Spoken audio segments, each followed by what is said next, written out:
Ladies and gentlemen, welcome to another edition of Driving Perilously, the show in which we turn on the radio and talk about what it is that we find. It's a ray into their home, impacting generations, and still offer strong life lessons for you and me. So let's listen together as Dr. Youssef begins a new episode of Leading the Way Audio. So, let's see. I've noticed for a long time, I'm sure you have as well, that the preachers' pronunciation, cadence, the way they talk, the way they pronounce particular words, the way they emphasize, the way they speak, obviously it's for the public, right? So it's in line with oration skills.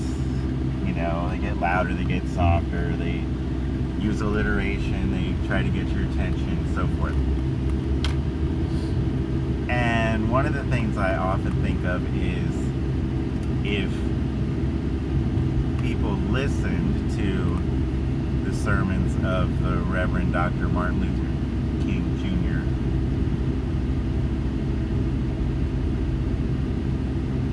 as opposed to just use his name, they actually listen to his sermons and that kind of old-fashioned way that preachers talked back then, we'd be in a different place in pop culture than we are now, because it's like the antithesis to the gangsta talk. But these days, there's a holdover from the way preachers used to talk to the way preachers still talk. So some of them have that southern accent, which other people on the TV and radio don't have.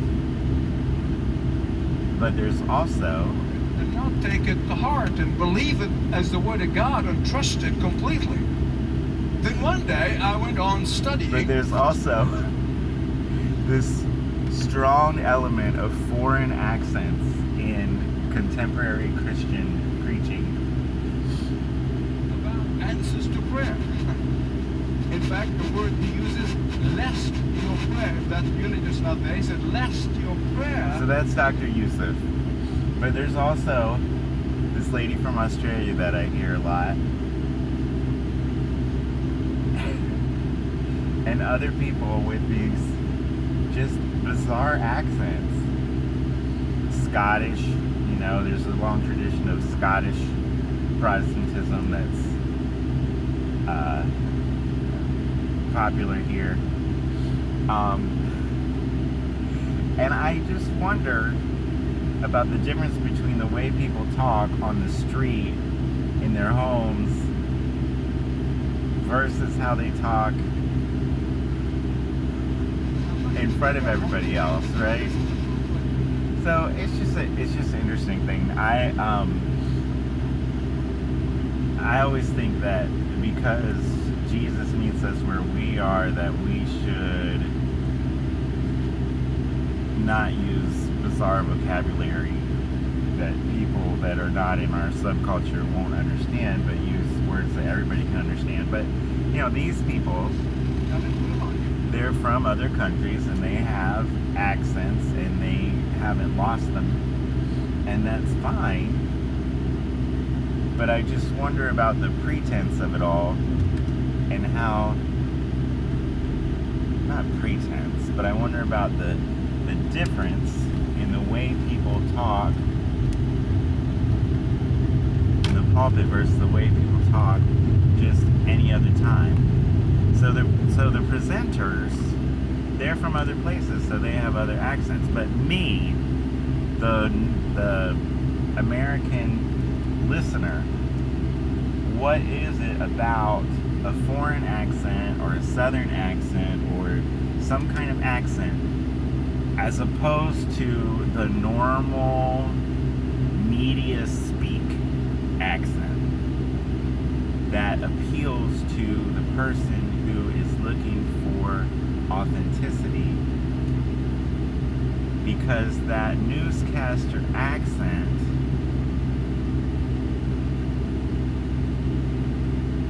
is the pretense. Maybe. I don't know. That's 5 minutes of talking about something that I haven't really studied. This gentleman is from Egypt. Then he complains. And it kind of sounds like he's learned American from Southern people, but he's not from the South.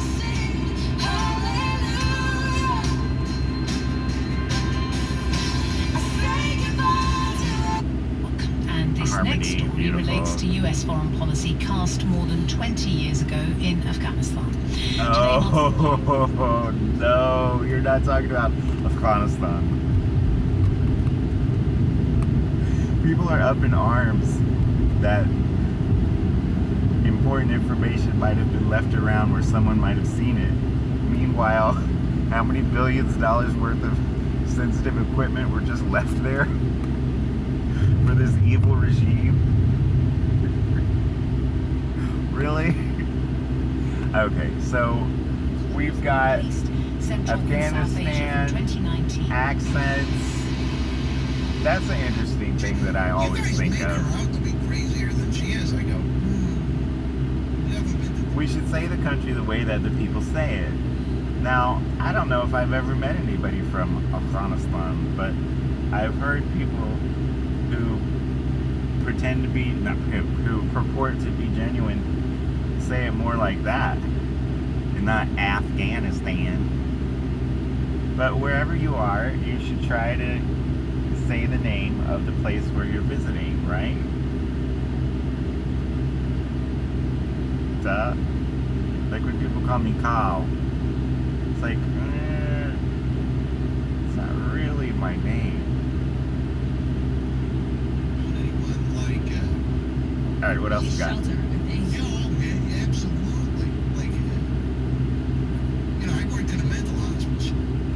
Oh, that's an interesting topic. Oh, I lost it. Agree with you.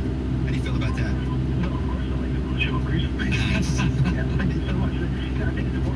See, that's the normal American standard way people talk, but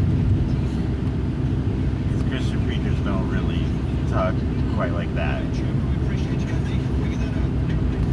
Alright, what else we got?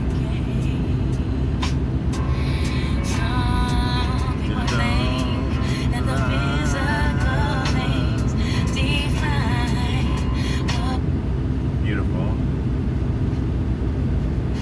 Tell the driver make the radio play and I'm singing like girl, you know I want your love. Your love was handmade. Alright, so that's a short edition of Driving Carelessly, the show in which we turn on the radio and talk about what it is that we find. Seem to be coming back to media and meaning over and over and over. So this is a sunny Tuesday morning in South Florida. I'm having some stitches removed. That's exciting.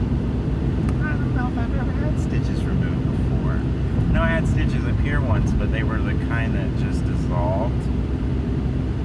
And I needed them because I fainted when I was having blood taken. And I fell on the floor and hit my forehead off the chair. I was sitting in a chair and fell off the floor and hit my forehead.